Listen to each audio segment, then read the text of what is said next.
Assalamualaikum warahmatullahi wabarakatuh. Waalaikumsalam. Alhamdulillah, Waalaikumsalam. alhamdulillah, summa alhamdulillah. Kita tidak henti-hentinya bersyukur kehadirat Allah atas nikmat karunia yang kita terima dari waktu ke waktu, dari saat ke saat. Nanti akan kita dalami masalah bersyukur kehadirat Allah itu yang jelas kita selalu ingat firman Allah, la in syakartum la azidannakum wa la in kafartum inna adzabi lasyadid. Apabila kalian bersyukur kepadaku, Allah berfirman, maka aku akan terus tambah karuniaku. Ingat loh, luar biasa itu. Kita akan terus tambah karunia Allah pada kita. Tapi sebaliknya, wala in kafartum, kalau kalian mengabaikan karuniaku, maka sungguh azabku sangat berat. Jadi kata kuncinya adalah bersyukur, dan itu adalah bagian dari syariat Islam yang kita tidak mendalaminya atau menganggapnya lewat begitu saja. Saudara sekalian, jadi kuliah yang ke-6 ini pada dasarnya adalah sisi praksis, sisi operasional dari teori berislam yang benar. Setelah kita keluar dari belantara keyakinan dan keagamaan, dan kemudian kita menjadi seorang muslim, dan kita kemudian masuk di belantara pemikiran keislaman. Jangan lupa, menjadi muslim itu tidak berhenti selesai. Kita masih berada di dalam belantara pemikiran keislaman. Dalam belantara itu banyak gitu kekeliruan, kesalahan, sehingga mempunyai dampak negatif, dampak buruk kepada personal orang Islam yang salah maupun lingkungan masyarakat di mana orang Islam yang salah itu berada. Dan itu pasti, itu adalah sunatullah, itu adalah aksioma, suatu yang hukum aksi reaksi, sebab akibat. Ya, dan setelah kita tahu teorinya, seorang muslim yang benar, bahwa muslim yang benar itu acuannya harus benar. Nomor satu acuannya yang benar, yaitu Al-Quran. Jadi kalau seorang muslim tidak pernah melihat Al-Quran dengan yang dia fahami, maka sama saja dia dengan tidak mengerti tuntunan Allah itu. Dan setelah dia membaca Al-Quran dan mengerti isinya sebagai sesuatu yang dia fahami, sebagai orang bahasa apapun, di negeri manapun, dia memahami sebagai suatu tuntunan dari Allah Subhanahu wa taala di mana dia harus hidup. Nah, baru kemudian di sana dia akan melihat ada 3 macam ayat. Ayat yang pertama ayat-ayat yang berdiri sendiri, yang tidak akan diperlukan penjabaran apapun karena sudah bicara itu sendiri. Itu adalah ayat yang bagian Al-Quran yang pertama. Yang kedua ayat Al-Quran yang memerlukan satu penjelasan operasional, teknis, yang terkait dengan pelaksanaannya, yang tidak mungkin diberikan oleh orang lain kecuali dari Nabi, Rasulullah. Dan itu yang disebut dengan hadis. Jadi orang Islam yang tahu bahwa harus sholat, tapi tidak tahu bagaimana cara sholat, karena Al-Quran tidak menjelaskannya, maka dia harus menengok hadis. Jadi hadis di sini mempunyai peran. Hadis memberikan penjabaran operasional Rasulullah terhadap isi Al-Quran. Jadi hadis bukan suatu yang keluar dari Al-Quran, tidak bisa. Karena yang dari Allah itu adalah Al-Quran dan kemudian dijabarkan oleh pelaksanaan Rasulullah. Jadi itu bagian yang kedua dari ayat Al-Quran, yang sisi operasionalnya harus dilihat dari bagaimana percontohan Rasulullah. Tapi ada ketiga, dari Al-Quran itu yang memberikan pada kita perintah untuk kita mendalami sekitar kita, bahkan mendalami diri kita sendiri, bukan dengan diwahyukan, bukan dengan diberikan oleh percontohannya Rasulullah, tapi manusia itu sendiri, orang Islam itu sendiri yang harus mencarinya. Dan produk dari upaya manusiawi dengan segala kemampuan, kecerdasan, keunggulan fisik untuk mengenali yang diberikan oleh Allah kepada dirinya dan pada sekitarnya. Itu yang kemudian menjadi bagian dari upaya manusia harus mendalami sains. Jadi sains teknologi itu adalah bagian dari Islam. Bahwa dia mengambil sebagian dari sains itu urusan kemampuan gitu. Tapi bahwa dia wajib hidup itu tidak melanggar sunatullah. Nah, yang disebut sunatullah itulah kemudian menjadi kata kunci. Sunatullah itu adalah semua ketetapan Allah dengan segala sifatnya. Apa dan bagaimana ciptaan Allah itulah. Itu sunatullah. Ketetapan Allah tentang sesuatu yang diciptakan, apa yang diciptakan itu, bagaimana sifat-sifat dari ciptaan itu. Air 100 derajat mendidih, 0 derajat membeku. Rumput dimakan oleh sapi, sapi dimakan oleh harimau. Itu adalah sunatullah itu. Dan itu adalah bagian dari kehidupan yang harus dikenali oleh manusia, supaya kemudian manusia itu hidup sesuai dengan sunatullah. Nah, celakanya kalau manusia tidak hidup dengan sunatullah, dia tidak mau belajar sains teknologi, itu bisa kembali kepada dirinya, menjadi tidak beruntung, bisa dirinya rusak. Kemarin waktu kuliah yang kelima, saya sampaikan contoh yang paling standar. Manusia, sunatullahnya adalah makan makanan yang bergizi, minum minuman yang bagus, sesuai dengan standar minuman manusia. Dalam Al-Quran dan di hadis dijelaskan tentang masalah bahwa makanan minuman itu harus halal dan thayyib. Halal mengindikasikan yang dicontohkan Nabi dalam pengertian bagaimana Nabi memberikan penjelasan mengenai masalah halal dan haram tentang makanan. Dan thayyib itu adalah makanan dan minuman yang sesuai dengan sunatullah, kebutuhan kita. Kelihatan jernih itu air, tapi di dalamnya ada sianida, matilah dia. Itu yang disebut sunatullah. Berapa kadar merkurinya? Berarti hanya berbekal Islamnya la ilaha illallah. Selesai.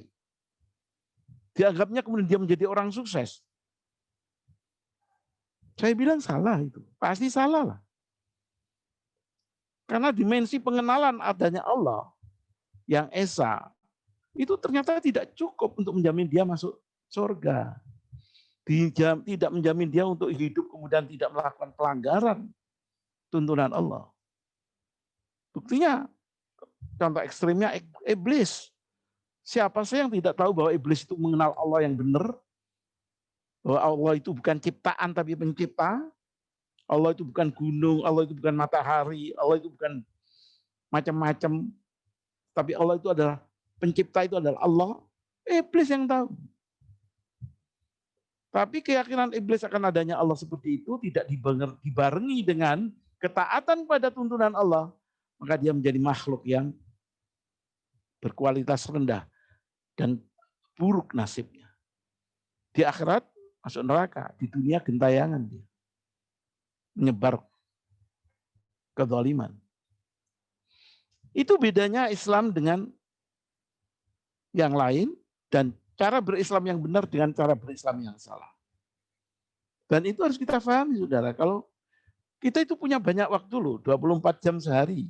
Tapi waktu kita umumnya kita habiskan untuk sesuatu yang sangat netral. Tidak pernah kita kaitkan semuanya itu dengan ajaran Islam. Mampu membaca buku berjilid-jilid bahkan bertumpuk-tumpuk untuk mendalami sains, tapi inti dari sains mengkaitkan sains dan inti dari kehidupan itu dia tidak lakukan. Dan itu adalah menurut saya kesalahan yang dia sendiri akan menanggung akibatnya. Nah, pada kuliah yang ke-6 ini kita bicara masalah akibat. Kalau orang berbuat benar sesuai dengan ketentuan Allah dan orang yang tidak benar melanggar ketentuan dari Allah, apakah dari sumber Al-Quran, apakah dari sumbernya hadis, apakah sumber dari sains, selama itu sunatullah dan tidak dilakukan, pasti orang itu akan mendapatkan nasib buruk. Termasuk sekarang tentang masalah COVID. Saya minta ini juga menjadi bagian dari catatan-catatan yang nanti harus kita detailkan. Nah, saudara, kita masuk dengan mulai masalah sisi praksis. Kita berislam dengan benar memberikan efek positif. Kita berislam dengan salah memberikan efek negatif. Dan di mana positif aktif negatifnya itu tergantung pada di mana sisi yang kita langgar di dalam proses kehidupan ini terkait dengan tuntunan Allah dan keyakinan dari hati kita. Ya, itu intinya, sehingga judulnya itu adalah, saudara, ini judulnya rada besar gitu ya, tapi tetap kembalinya kepada suatu pemahaman itu. Saya mengatakan begini, Islam memimpin negara. Islam memimpin negara adalah sunatullah untuk membawa kesejahteraan umat Islam dan kesejahteraan umat manusia. Bayangkan, saudara mungkin tidak kebayang itu. Oh, jadinya begitu ya Pak Fuad. Jadi saya pribadi ini bisa menjadi tidak sejahtera. Di akhirat pun saya bisa terancam dapat siksa dari Allah. Kalau kita tidak punya visi bahwa society yang plural ini harus dipimpin oleh Islam. Jangan enak-enak.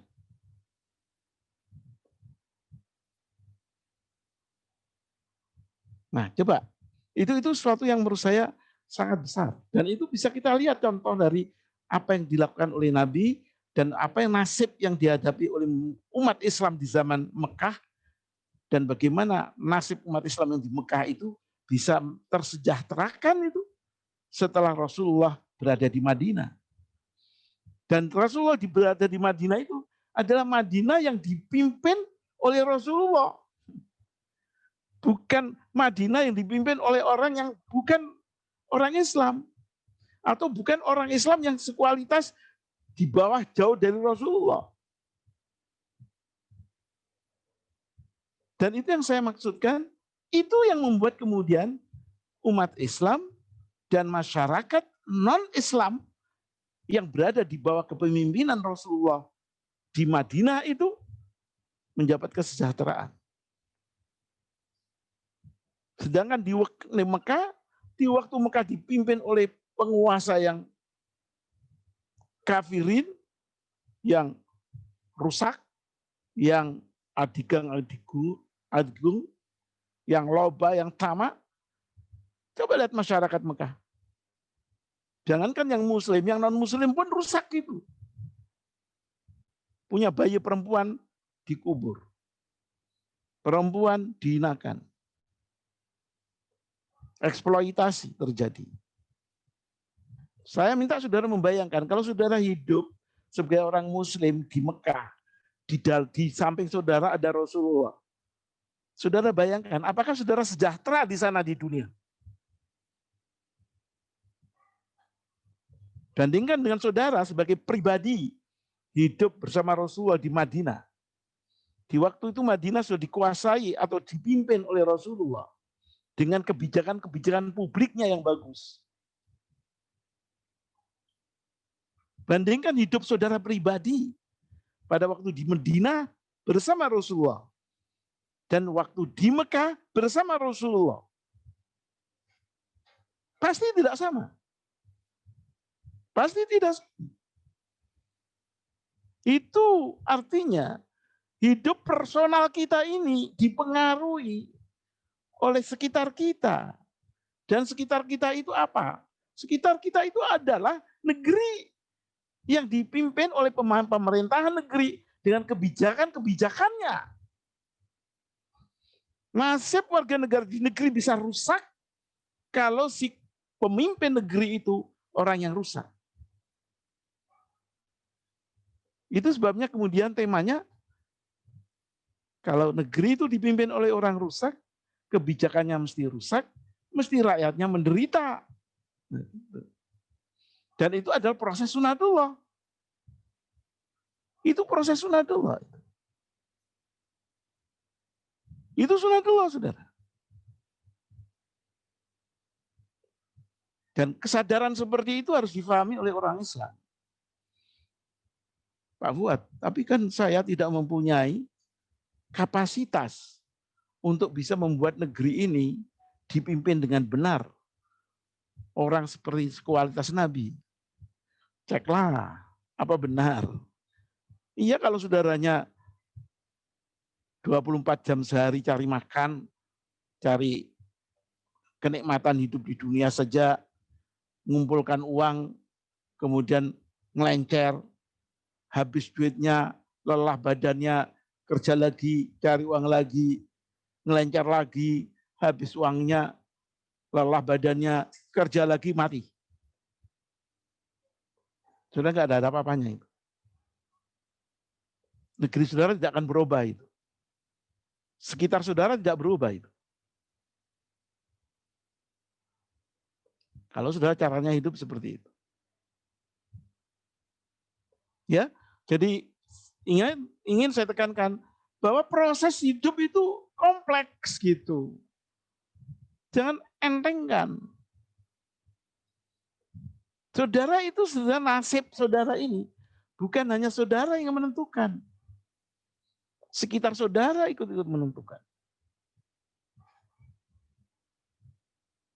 Saudara care terhadap sekitar saudara.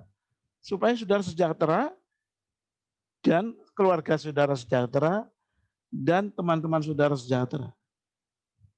Itu Islam yang benar.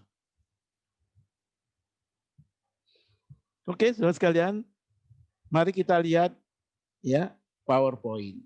PowerPoint ini mungkin akan saya berikan penjelasan. Tolong kalau saudara menganggap perlu, tolong dicatat penjelasan itu. Kalau masih belum jelas, nanti saudara boleh pada Jumat yang akan datang kita dialogkan itu. Itu saya kira inti dari kita belajar KKS ini. Selalu saya tekankan belajar KKS supaya kita tercerahkan dalam semua dimensi kehidupan kita. Ya, tidak terjerembab pada obsesi asal la ilaha illallah pasti hidupnya selesai, sukses.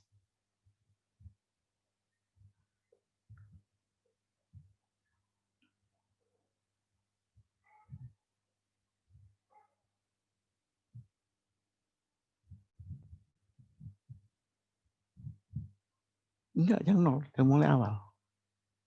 Mulai awal.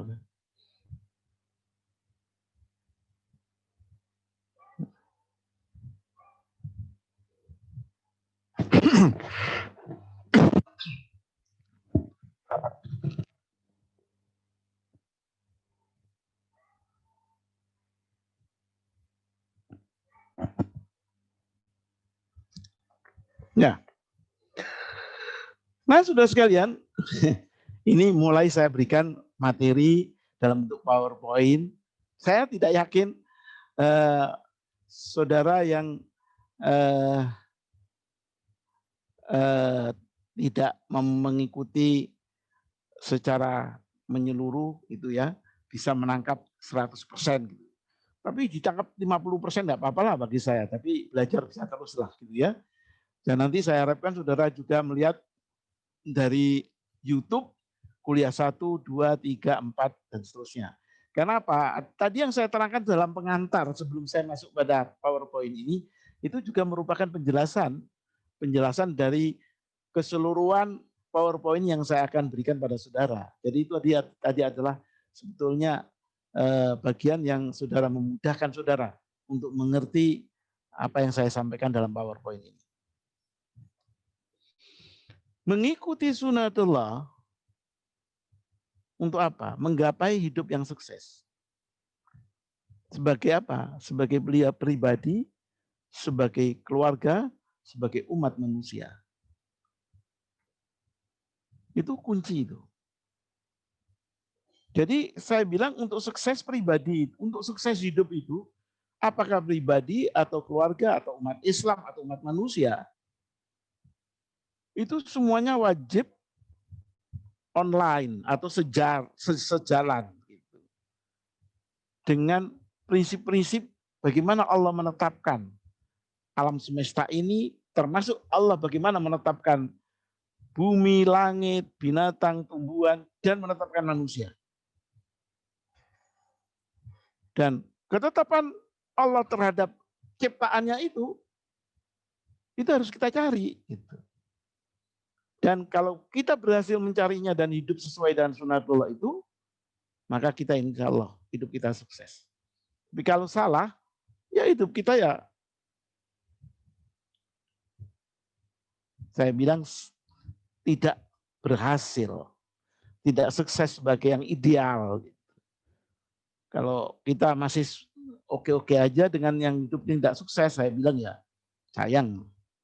Jadi kuncinya itulah bahwa untuk hidup sukses harus kita hidup sesuai sunatullah. Dan sunatullah itu diperoleh dari Al-Quran, hadis, dan sains teknologi. Itu kata kunci. Nah tadi ini saya katakan secara ringkas. Kita mungkin pikiran kita bagaimana hidup saya sebagai manusia sukses. Sering dibawakan dalam Al-Quran, doa yang disebutkan dalam Al-Quran, doa dalam setiap kali kita disebutkan sebagai doa sabu jagat oleh orang Islam dimanapun. Rabbana atina fid dunya hasanah wa fil akhirati hasanah. Hasanah, baik. Di dunia maupun di akhirat. Itu personal itu. Saudara berharap personal, di dunia baik, di akhirat baik. Begitu saudara berada di dalam sebuah keluarga, maka orang yang membangun keluarga mesti diikat oleh satu misi. Bahwa kita akan menjadi keluarga sakinah, mawaddah, warahmah. Kita berkeluarga dengan harapan keluarga ini sakinah, tentram, mawaddah, penuh kasih sayang, warahmah, penuh rahmat dari Allah. Apa betul itu keluarga kita? Tadi itu apa betul saudara hidup di dunia dan di akhirat sukses? Apa betul keluarga kita sakinah, mawaddah, warahmah? Nah begitu kita masuk di dalam masyarakat, masyarakat itu plural. Yang tadi itu, masyarakat itu adalah belantara pemikiran keagamaan, belantara pemikiran Islam. Masyarakat yang dengan belantara seperti itu, kita dalam Al-Quran disebutkan ungkapan kesuksesannya sebagai baldatun, thayyibatun, wa rabbun ghafur. Negeri yang bagus dalam naungan bimbingan Allah Subhanahu wa ta'ala, sang pencipta alam semesta. Allah yang pencipta, bukan Allah yang ciptaan. Islam itu mengajarkan ini saudara, dan insya Allah dari kecil sampai gede kita ini yang kebetulan beruntung mendapatkan itu. Mendapatkan sukses personal, sukses berkeluarga, sukses society yang plural. Tapi betul enggak? Bagaimana kira-kira proses interaksi antara ketiga sistem itu? Saya selalu memakai sistem pada saat kuliah yang sekarang ini, tidak sempat saya memberikan gambaran tentang sistem. Tapi saya kira saudara sudah ngerti lah. Personal itu adalah pribadi, itu sistem. Dia sendirian di belantara itu dia sebagai sistem personal. Keluarga dengan ikatan suami, istri, anak, keluarga inti, itu sistem. Ada pemimpinnya, ada yang dipimpin, ada yang sistem pendukungnya. Itu keluarga itu sistem. Demikian juga masyarakat yang plural. Masyarakat plural itu sebagai sistem, itu adalah negeri, negara itu. Bukan RT RW, bukan kota, bukan desa, bukan provinsi, negara. Karena yang mengikat semua itu adalah negara. Itu namanya masyarakat, tatanan kemasyarakatan yang plural. Sistem itu.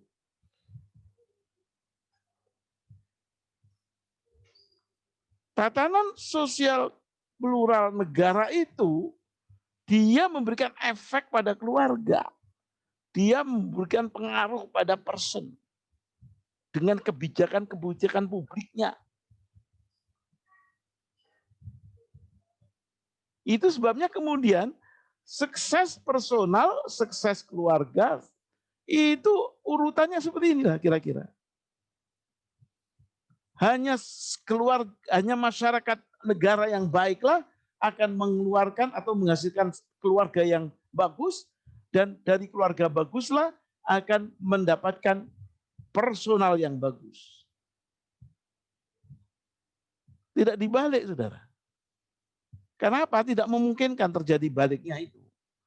Masa semua orang di dalam sebuah negeri itu harus bagus semua? Pasti enggak lah. Apakah semua keluarga di suatu negeri itu harus berkualitas sakinah mawaddah warahmah semua supaya membentuk sukses masyarakat yang bagus? Enggak. Tapi sistem masyarakat plural yang benar, maka dia akan memberikan efek bagusnya keluarga, akan memberikan efek bagusnya person. Jadi itu yang dikatakan oleh Imam Ghazali, rusaknya rakyat karena rusaknya penguasa. Saya kira itu benar sekali. Jadi tujuan kita itu, kalau tadi saya mengatakan kita kembali, saya ingin sukses personal, terus sudah tidak peduli kepada keluarga saudara, dan keluarga saudara kemudian rusak, saudara pasti secara personal atau tidak benar. Katut ikut rusak. Kalau saudara secara personal baik, keluarga saudara merasa baik, dan tidak peduli kepada kondisi negerinya, suatu saat pasti keluarga katut berantakan dan personal katut berantakan. Itu sebabnya tema yang tadi saya berikan, Islam memimpin negara adalah sunatullah untuk sukses umat manusia, umat Islam dalam kehidupan di dunianya.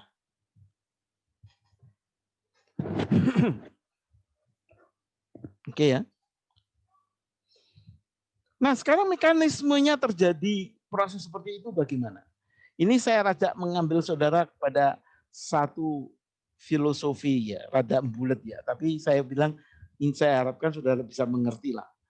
Ya, karena sudah saya terangkan. Tapi ini perlu saya tegaskan sekali lagi. Nasib manusia itu ditentukan oleh dua proses. Satu adalah proses pencipta itu, kehendak pencipta itu. Selaku pencipta alam semesta yang di dalamnya ada manusia, pencipta itu punya itu otoritas. Irodahnya Allah itu ada itu. Kun fayakun. Alam semesta yang seperti ini oleh apa? Oleh irodahnya Allah. Baru setelah alam seperti ini terjadi adalah di sana kemudian adanya proses sunatullah.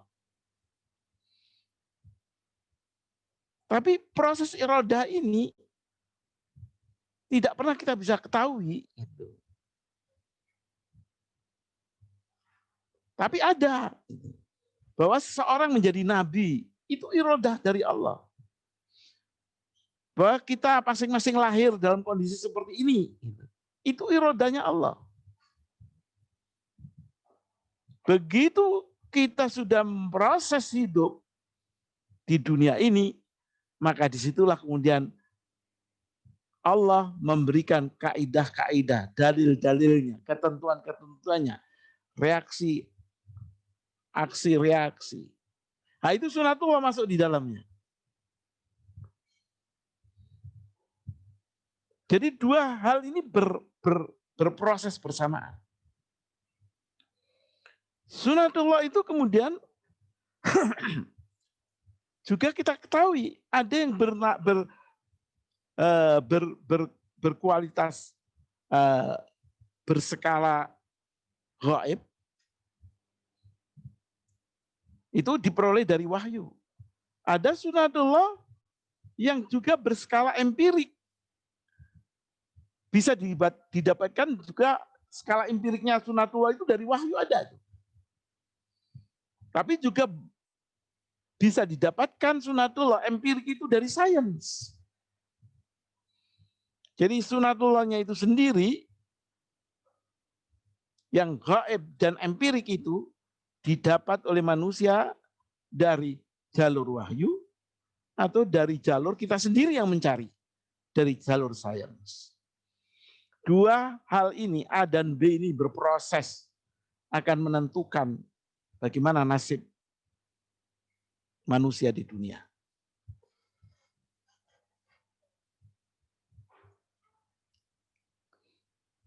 Ini saudara sekalian, nanti akan kita lihat beberapa contoh-contohnya secara lebih terinci. Tapi kuncinya jangan lupa, ada iradah Allah, kehendak Allah. Kenapa ada? Karena Allah lah pencipta. Itu selalu saya katakan dalam dalam Al-Quran dikatakan. Allah punya iradah di sana.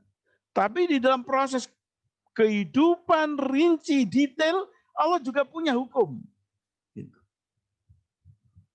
Hukum dari Allah ini dinamakan sunatullah. Jadi kita itu hidup di dalam suatu medan yang di sana berlaku iradah dan di sana berlaku sunatullah. Dan dari dua proses itulah maka manusia itu ditentukan nasibnya. Manusia yang hidupnya rusak kalau dia menentang sunatullah. Dan dia kemudian menegasikan keberadaan Allah Subhanahu wa taala, kekuasaan Allah Subhanahu wa taala. Iradah dari Allah Subhanahu wa taala.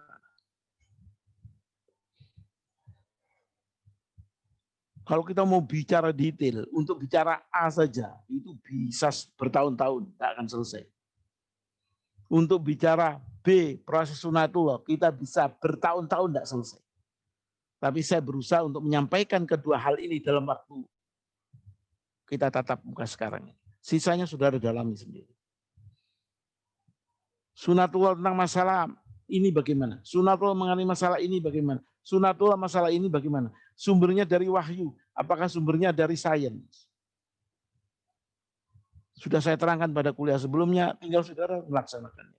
Tapi hiduplah di dalam sunatullah yang benar, di dalam naungan iradah Allah yang penuh berkah.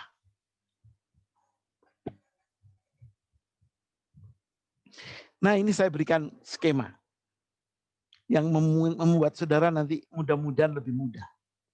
Coba kita lihat Islam datangnya bagaimana.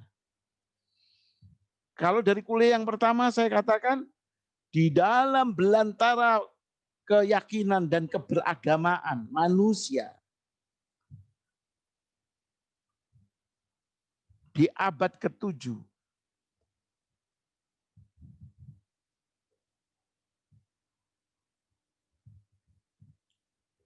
Kondisi manusia, personal, keluarga maupun tatanan sosialnya rusak. Nah, kemudian Allah mengoreksi kerusakan itu dengan memberikan wahyunya kepada seseorang yang dipilihnya sebagai Rasul untuk menyampaikan pesan.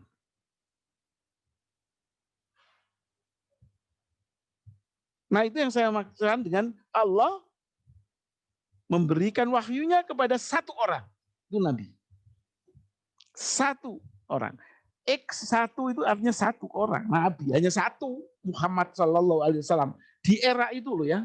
Saya tidak membicarakan tentang masalah nabi-nabi sebelumnya. Itu bukan lingkup dari pembicaraan kita sekarang. Pembicaraan Quran Science ini adalah kita lingkup di era sekarang. Di era Nabi Muhammad dan seterusnya sampai mati. Bukan era nabi-nabi sebelum Nabi Muhammad.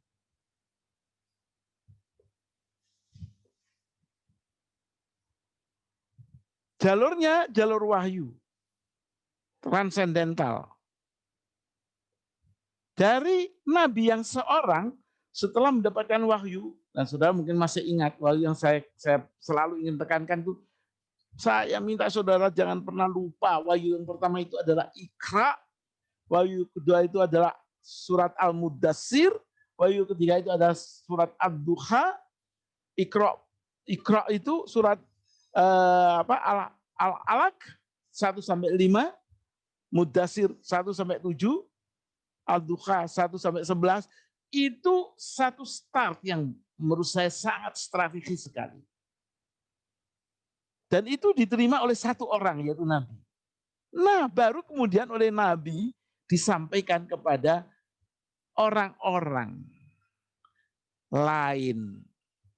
Nah, itu sudah jalurnya jalur manusiawi. Saya bilang. Orang lain itu mestinya dekat dulu lah. Istrinya yang ada di rumah itu. Keponaannya yang tinggal di rumah itu. Terus juga teman dekatnya Abu Bakar. Abu Bakar ke teman dekatnya lagi Utsman. Jadi dari satu orang Nabi kemudian ke banyak orang. Tapi ikatan-ikatan yang khusus. Kemudian menyebar dari orang-orang yang banyak itu menjadi lebih banyak lagi. Maka terjadilah sebuah kelompok sosial umat Islam. Kelompok sosial umat Islam ini semakin besar, kemudian mereka berjuang akhirnya bisa mengurus negeri. Sehingga senegeri itu kemudian mengerti tentang masalah Islam itu apa. Itu yang saya namakan tatanan sosial plural atau negara atau bangsa. Ini proses pemahaman Islam dan pelaksanaan Islam. Islam itu difahami pertama oleh Nabi karena wahyu, kemudian dilaksanakan oleh Nabi, terus Nabi menyampaikannya itu ke banyak orang, beberapa orang, dan itu disebutkan orang-orang itu mendapatkan pemahaman tentang Islam dari satu orang, yaitu Nabi, dan kemudian melaksanakan itu Islam. Islam yang dilaksanakan ya sesuai dengan turunnya wahyu. Di waktu wahyu yang pertama turun, ya itu aja yang mengikat manusia. Begitu wahyu yang kedua turun, itu saja yang mengikat manusia. Begitu wahyu yang ketiga turun, itu saja yang mengikat manusia. Lah kita ini nasibnya nasib yang berat. Karena wahyu itu sudah turun 30 juz 114 surat. Kita tidak bisa mengelak. Tidak bisa kita mengelak, saudara. Saya pilih yang ini sajalah. Saya mau melaksanakan yang ini sajalah, tidak bisa.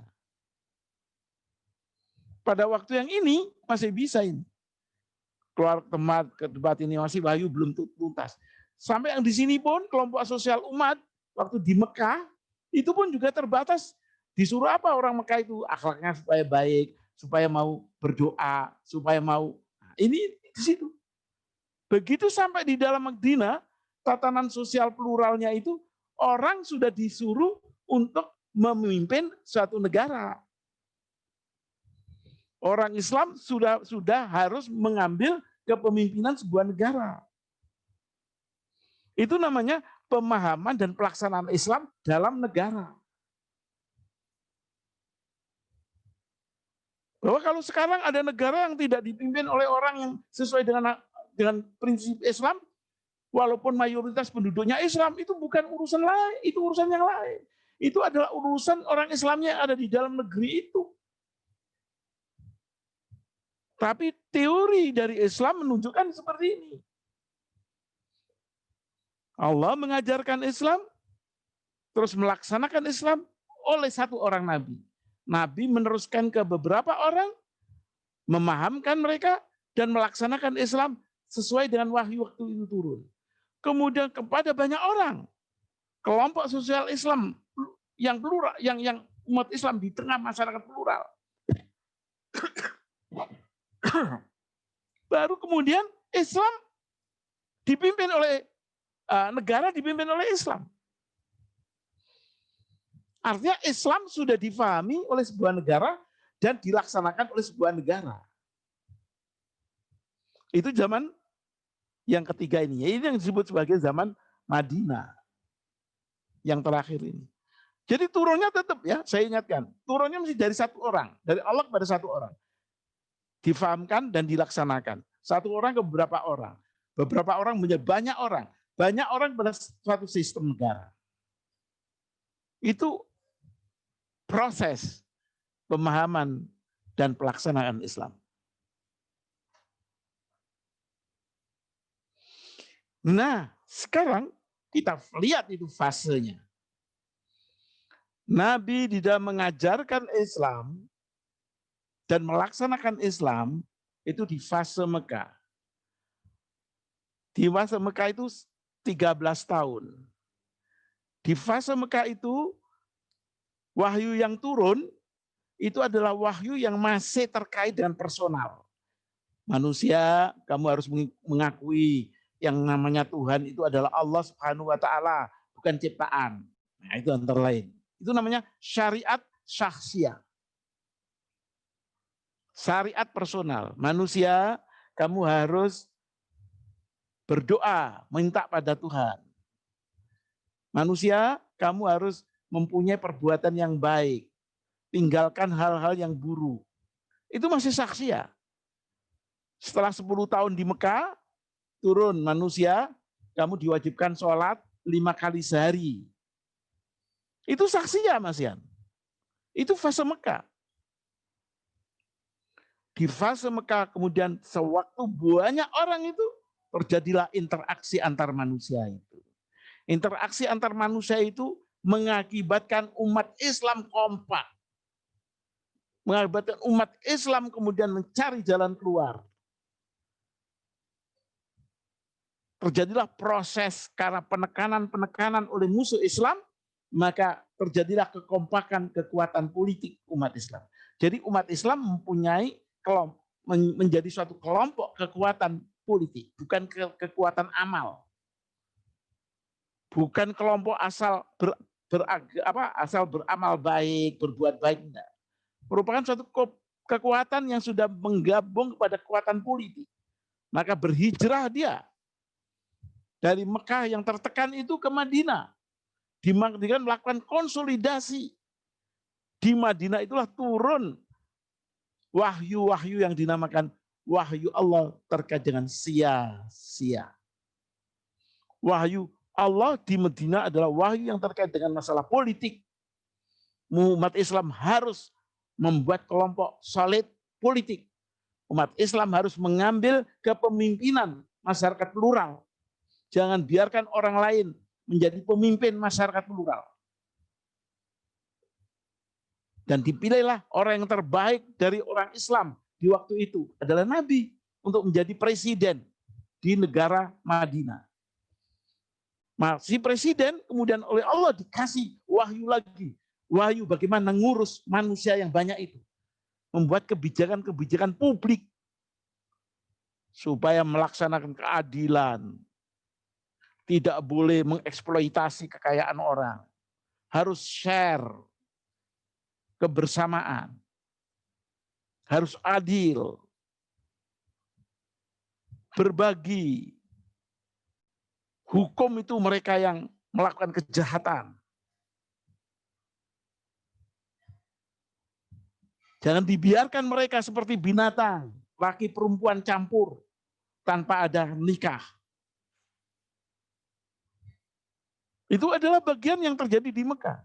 Maka disebut sebagai tatanan sosial plural negeri yang berbasis syar'i, berbasis syariat.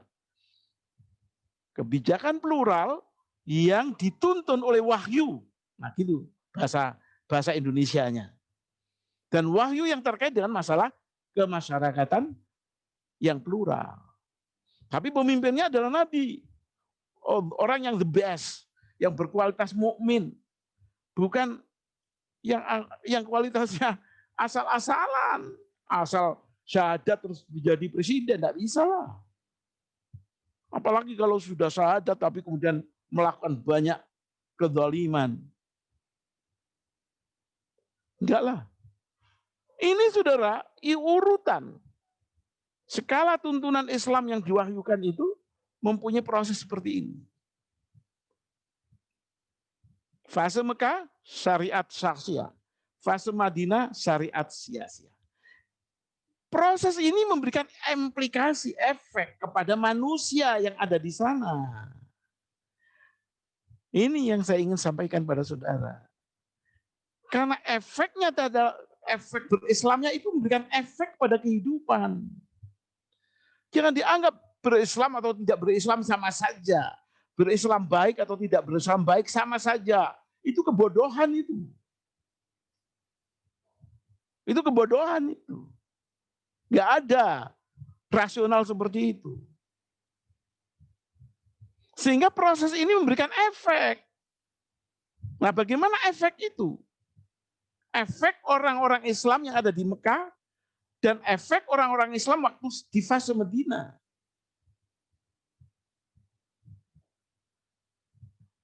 Nah, sebelum ke arah sana, saya ingin memberikan pada saudara ya, apa yang harus dikerjakan orang Islam itu? Baik di fase Mekah maupun di fase Madinah maupun sekarang, saya bilang. Apalagi sekarang gitu maksud saya.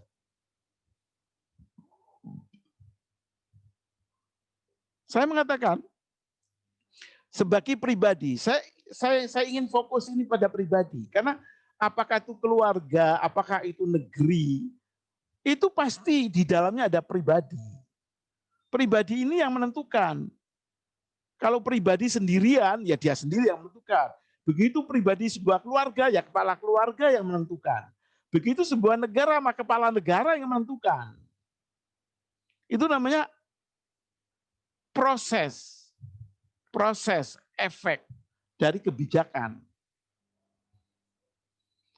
Sebagai pribadi, seorang Muslim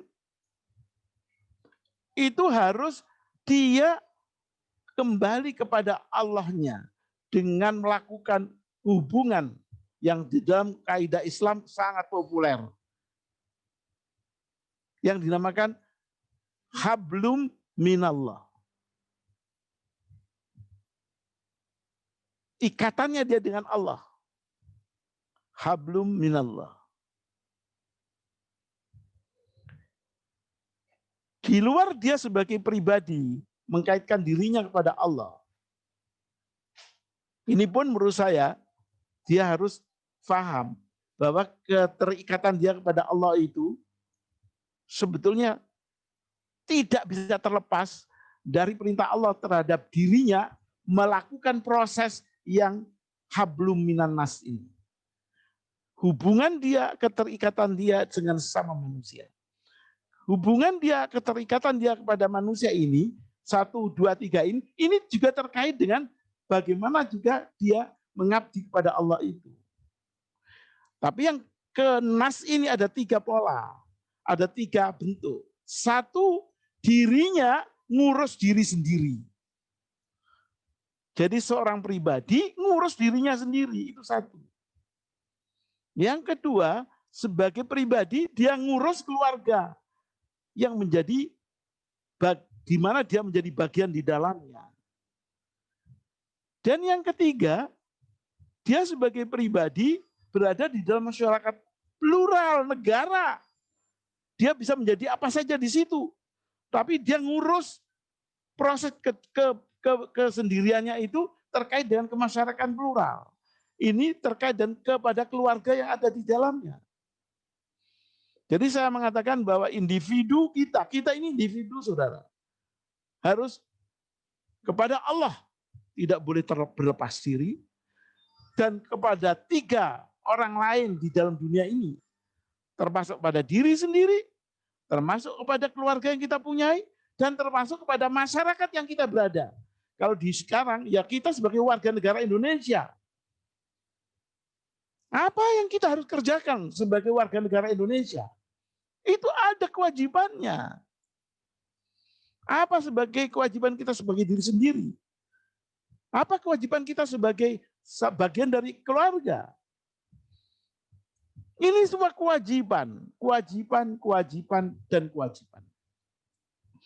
Macam perintah syariat ke individu. Jadi kalau saudara sekarang mendengar saya tidak ngomong orang lain, saya ngomong pada masing-masing kita. Apakah kita mengikuti perintah Allah yang seperti ini? Kita sebagai pribadi, kita sebagai keluarga, dan kita sebagai warga negara. Nah, syariat yang pada diri sendiri itu, di dalam Islam disebut syariat syakhsiyah. Perintah Allah kepada dirinya sendiri. Yang kedua ini, syariat Allah kepada keluarga ini disebut syariat tentang ailah. Dan syariat kita sebagai warga negara, di dalam sebuah negara, dimanapun negara itu, saudara terikat dengan syariat yang disebut syariat siyasah. Atau syariat sia-sia. Jadi ada 3 syariat di dalam hablum minan nas itu. Dan kita tidak boleh keluar dari syariat itu. Keluar, ada sanksinya. Bagaimana sanksinya? Terkait dengan efek yang kita beri, yang terjadi karena kita melaksanakan atau melanggar syariat itu. Saya ingin tekankan saudara sekalian. Coba saudara lihat, garis dari pribadi yang individu ini tipis. Apa artinya? Garis kepada keluarga ini rada lebal. Garis yang nomor 3 kepada kita sebagai warga negara ini tebal. Ini artinya, kalau kita kepada ngurus diri sendiri, yang kalau kita lakukan baik, yang baik itu ya diri kita sendiri. Yang kalau buruk ya buruk kita sendiri. Begitu kita masuk kepada yang nomor 2, kalau kita baik, keluarga kita baik. Kalau kita buruk, keluarga kita ikut buruk. Nah yang ketiga ini, kalau kita kerjakan dengan benar, negeri kita yang banyak orangnya itu, yang macam-macam orangnya itu baik. Tapi yang kalau ketiga ini kita abaikan, iya, negeri kita akan menjadi buruk efeknya. Nah kalau dari sini saudara ditanya, kira-kira hukuman yang diberikan oleh Allah, kalau ada pelanggaran di nomor 1, dan ada pelanggaran di nomor 2, dan ada pelanggaran di nomor 3, mana kira-kira yang akan dihukum Allah yang lebih berat? Yaitu pelanggaran yang ketiga. Karena perbuatan yang salah sebagai warga negara itu membuat negerinya rusak. Yang rusak itu senegeri. Kalau dia melakukan pelanggaran syariat yang nomor 2, yang rusak itu hanya keluarganya, paling 10 orang. Kalau yang dia langgar itu hanya pada yang pribadi, yang rusak diri dia sendiri.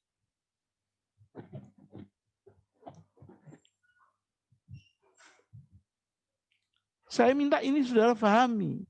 Karena orang Islam sekarang ini fokusnya hanya pada satu, sama yang merah. Dianggapnya dengan itu selesai sudah berislamnya. Tidak. Karena yang 1, 2, 3 yang tidak merah itu adalah bagian dari perintah Allah itu. Bagian dari habluminallah itu. Ini saudara yang tidak banyak difahami oleh orang Islam. Termasuk orang Islam di Indonesia. They don't care tentang masalah kewajiban dia sebagai warga negara Indonesia. Yang dia fokusin, dia pada pribadi ini saja. Sama yang merah. Merah pun dia lupa yang merah itu sebenarnya mengikuti semua. Akibatnya, ya hancurlah.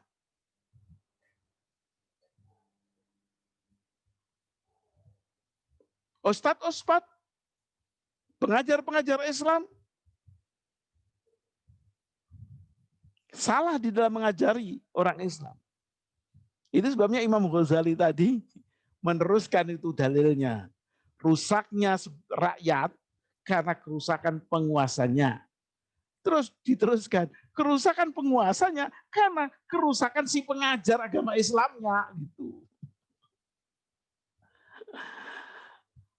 Jadi jangan dipikir kalau saya ini sekarang mengajari Islam dalam kuliah Quran Science, saya tidak akan ditanya oleh Allah. Kamu ajarkan tuh bener nggak Fuad?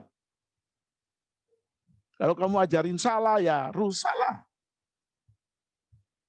Karena efek dari apa yang saya ajarkan adalah kepada saudara yang mendengarkan, dan kepada keluarga saudara yang mendengarkan, dan kepada negeri di mana saudara berada. Dan itu saya ingin saudara bisa menyadari itu. Kalau saudara meneruskan apa yang saya sampaikan, silakan diteruskan dengan proporsi yang sama lah. Jangan mengajari Islam itu hanya untuk masalah personal dengan Allah saja. Juga jangan hanya masalah personal diri pribadinya saja. Atau pada keluarganya saja. Membuang perintah Allah terkait dengan harusnya apa yang dia kerjakan sebagai warga negara sebuah bangsa.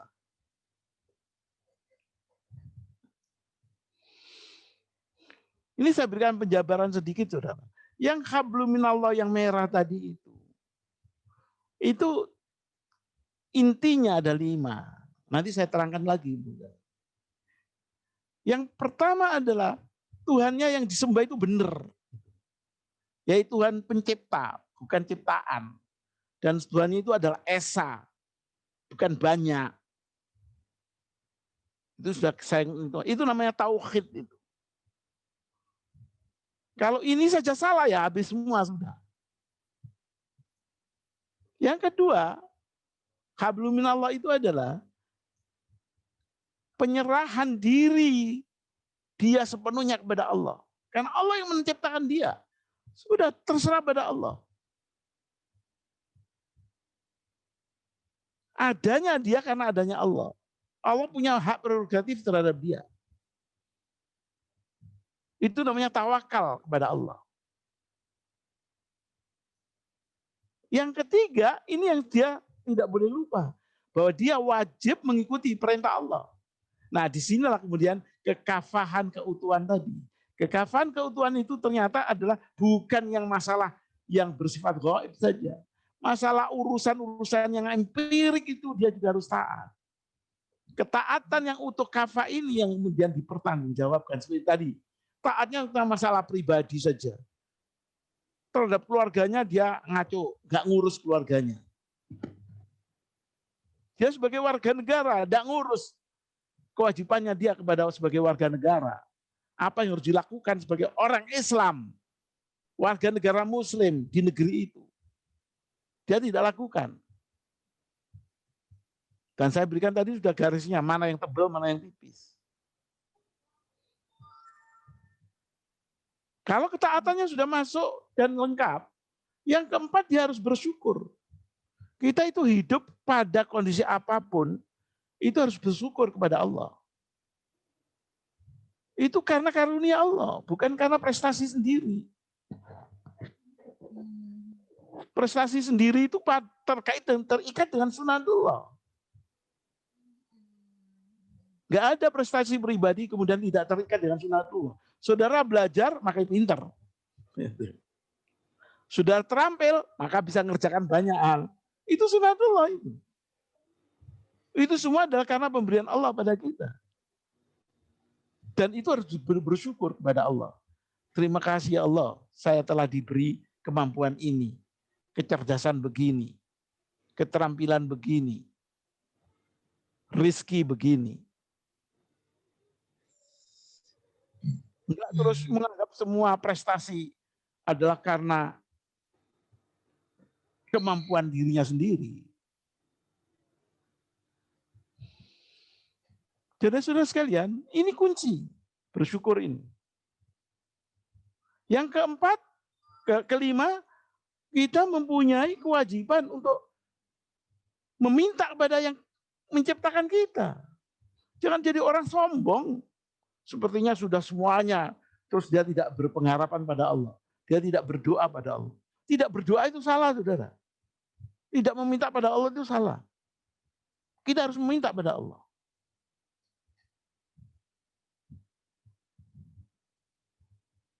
Bagian daripada hablum minallah. Nah, sekarang saya masuk pada hablum minannas.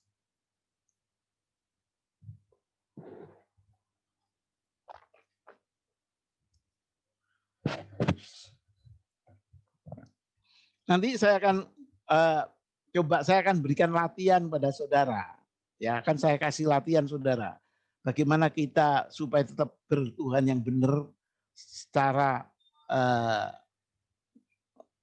tetap istiqomah gitu dalam menguatkan tauhid kita. Saya juga akan memberikan pada saudara bagaimana cara supaya kita itu menguatkan rasa tawakal kita pada Allah. Saya juga ingin saudara nanti bisa memahami untuk biasa mentaati perintah Allah. Secara utuh loh ya, tidak hanya sepotong. Karena ketaatan sepotong itu mendapatkan risiko besar. Risiko berat. Yang keempat, bagaimana menguatkan diri supaya kita itu suka bersyukur. Dan yang terakhir, bagaimana kita itu bisa berpengharapan, berdoa pada Allah, dan peluang doa kita itu dikabulkan oleh Allah. Karena tidak asal berdoa loh ya. Allah itu memberikan juga aturan-aturan main untuk berdoa. Nah, ini yang nanti aturan mainnya atau petunjuk praktisnya pelan-pelan. Hablum minannas, kalau sudah ngurus diri sendiri, itu namanya hablum minannas. Makan, minum, berpakaian, dan semacamnya harus taat syariat. Tadi halal toiban, berpakaian menutup aurat. Mencari pekerjaan yang halal. Jangan menjadi orang yang bekerja untuk sesuatu yang haram. Walaupun hanya membantu. Sesuatu yang haram itu dilarang saudara membantu. Menjadi pembantu aja salah.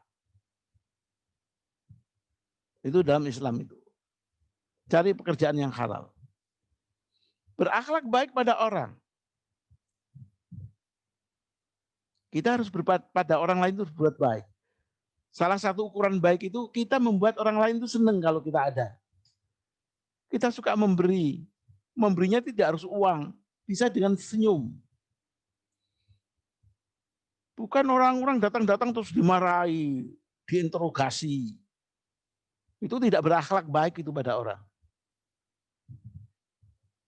Berakhlak baik itu pada orang adalah membuat orang yang ketemu dia itu senang.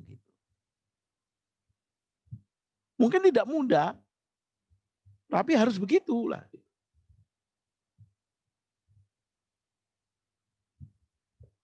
Itu berakhlak baik yang mudah untuk difahami.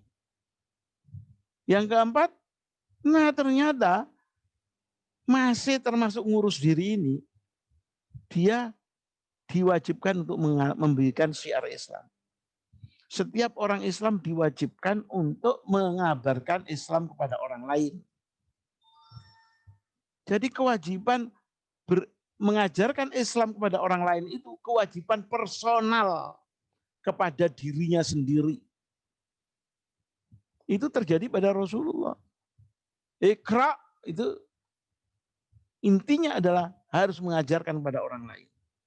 Jadi kalau kita egois, Islam dipakai untuk dirinya sendiri, itu termasuk dia tidak memenuhi persyaratan hablum minan nas yang benar. Itu hablum minan nas yang urusan pribadi, yang satu garis lurus tipis. Dua sekarang, hablum minan nas terkait mengurus keluarga. Itu garis hitam, lurus, nomor 2, rada tebal. Nah gitu. Itu kewajiban pribadi loh.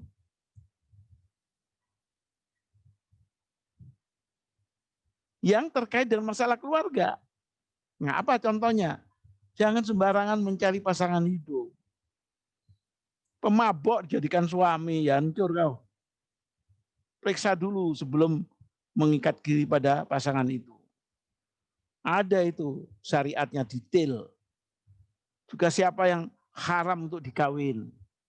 Juga disebutkan Al-Quran itu. Dan untuk itu sudah berdiri sendiri. Nggak harus dibuat-buat.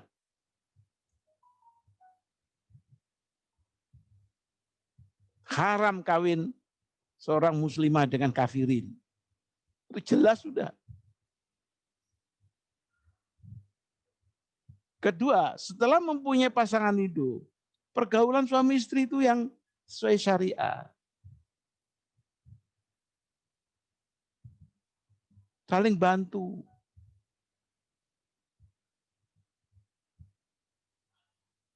Menjaga ketentraman. Jangan menginduksi.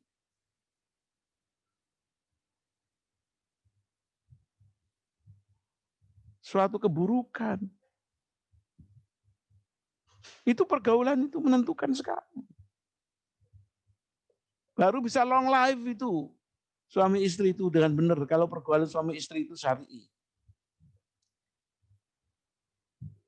Ngurus anak. Juga harus syar'i. Ini kalau diceritakan menjadi satu kuliah sendiri. Berkali-kali itu. Saya singkat saja ya. Nanti lihat aja di belakangnya. Sikap pada orang tua. Kalau dia masih punya orang tua. Kalau dia sebagai anak, bagaimana sikap pada orang tuanya? Ada syariatnya. Jangan menjadi anak yang kurang ajar pada orang tua. Kelima, bagaimana mengurus warisan. Kalau ada yang meninggal dalam keluarga itu.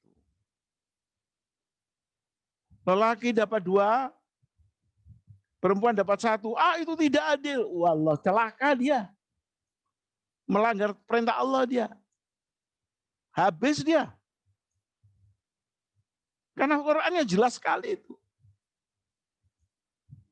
Tidak perlu diterjemahkan dengan segala macam cara. Itu sudah menentang itu. Menentang sunatullah. Warisan orang anak laki-laki dapat 2, yang perempuan dapat 1 dengan macam-macamnya itu. Itu sudah ketetapan. Kita mengatakan tidak adil itu. Wah itu gender itu rusak itu. Orang seperti itu rusak. Afkir itu dalam Islam. Dalam Islam itu afkir sudah. Kalau kita melihat orang Islam itu sudah afkir, sudah jangan berdekat-dekat dengan dia lah. Nggak usah diurusin.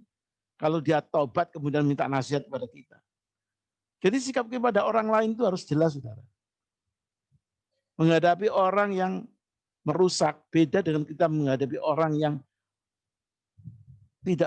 tidak berat rusak.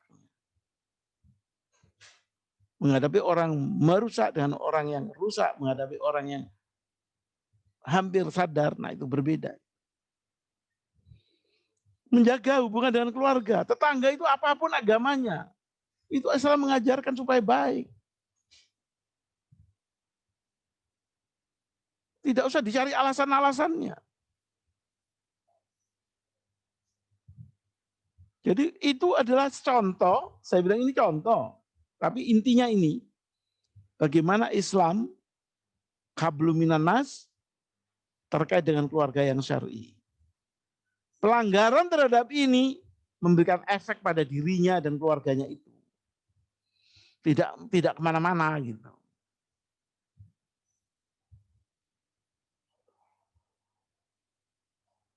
Paling dengan hubungan keluarga tangganya itu rada rewel.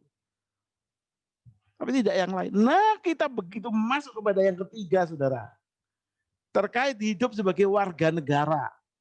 Sebagai berbangsa bernegara. Islam mengajarkan sangat mudah. Satu, setiap individu muslim wajib mendirikan atau bersama kekuatan politik yang bervisi Islam. Dalam Al-Quran disebut Hizbullah. Kalau ada orang warga negara muslim kemudian mendukung kekuatan politik yang anti-Islam, afkir dia sudah.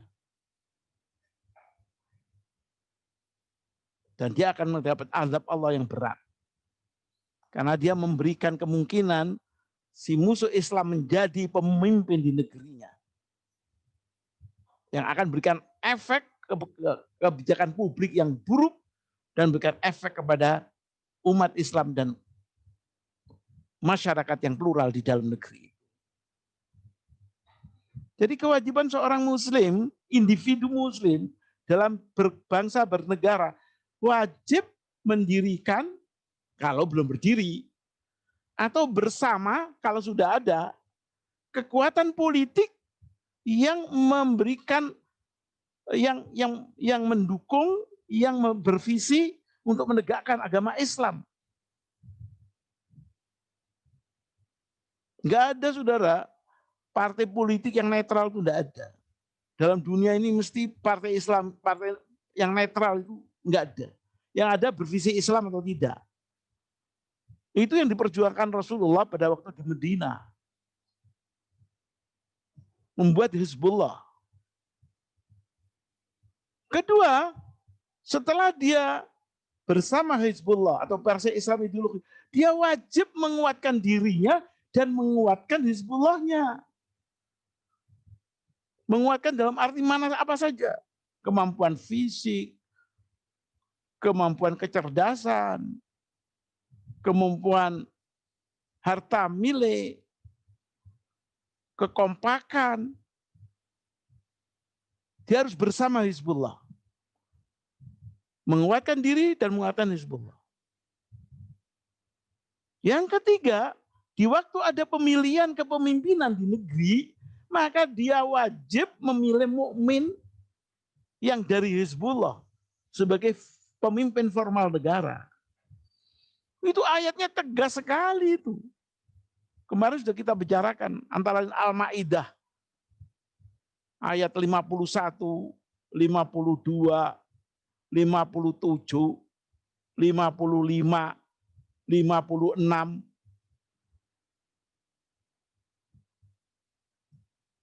An-Nisa, Al-Imran, Ali Imran. Kemarin sudah kita bicarakan. Jangan milih sembarangan orang lah. Asal orang Islam salah. Karena Islam itu mempunyai kategorisasi berislamnya itu. Ada orang Islam yang baru ngerti Islam. Hanya sedikit ngerti Islam, walau berislamnya sejak lahir. Itu dinamakan jahiliyah. Orang Islam tapi tidak ngerti Islam. Yang kedua, orang Islam yang banyak berbuat dosa. Banyak berbuat dosa, jelas mau dia lakukan. Suka bohong. Jangan dijadikan pemimpin. Orang Islam ada yang bibirnya sok Islam, tapi perbuatannya sangat memusuhi Islam. Itu adalah munafik. Jadi yang menjadi pemimpin itu harus tidak kategori yang seperti itu. Harus orang yang Islamnya benar, pejuang Islam, intelektualnya bagus, tahu sunatullah yang banyak, kecerdasannya tinggi, dan dari partai Hizbullah lagi. Gitu. Dan jangan diambil dari partai yang sebelah sana lah. Ya jebol itu. Kenapa? Setelah jadi memimpin, dia dikendalikan oleh partainya. Si terpilih jadi pemimpin ini masih dikendalikan oleh partainya.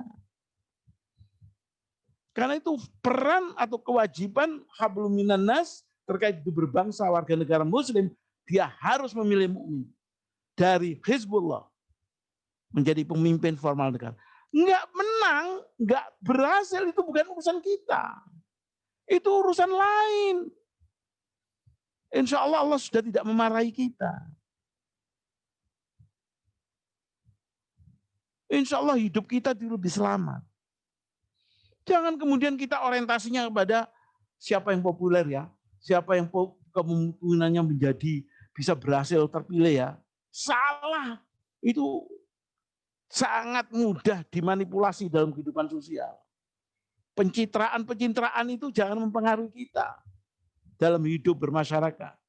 Orang Islam tidak boleh terpengaruh pencitraan, popularitas oleh kampanye, tapi harus memilih pemimpin sesuai dengan akidah dan syariah Islam.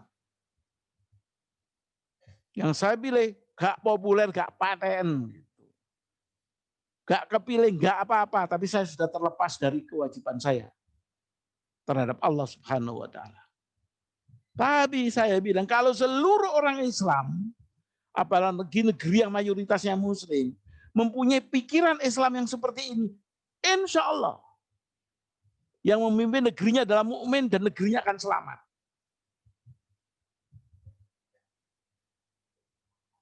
Tapi kebanyakan orang Islam di sebuah negeri Muslim itu dibujui, diplokoto terkait dengan pengajaran Islam, dan nasibnya pasti rusak juga. Dunia akhirat. Jadi bukan hanya dunia saja loh. Jangan mimpi masuk surga orang yang melanggar perintah Allah terkait dengan nilai kewarganegaraannya dia. Dan setelah itu dia selalu membuat dan mendukung kebijakan publik yang dituntunkan oleh Allah. Jangan sampai kita menghalalkan, mempromosikan, meregalisir sesuatu yang pasti haram, tidak bisa. Kalau kita melegalisir, mempromosikan, memviralkan sesuatu yang pasti haram menurut Islam, maka saudara sudah mendapatkan murka dari Allah, azab Allah. Saudara tunggu aja di dunia dan di akhirat nanti. Walah, sudah jam 9. Ya, gimana lagi ini? Saya masih punya beberapa, Mbak Widi, Mas Wugo. Ini saya kira kita berhenti sebentar di sini karena sudah jam 9, sudah 1,5 jam ini. Jadi insya Allah bab 7 tadi saya akan meneruskan ini, tapi mungkin insya Allah hanya setengah jam. Setelah itu kita dialog. Saya kira gitu Mbak Widi, Mas Wugo. Saya akhiri. Ya, ceramah saya. Wassalamualaikum warahmatullahi wabarakatuh. Waalaikumsalam warahmatullahi wabarakatuh. Waalaikumsalam warahmatullahi wabarakatuh. Baik Ustaz, terima kasih materi hari ini. Innallaha wa malaikatahu yusalluna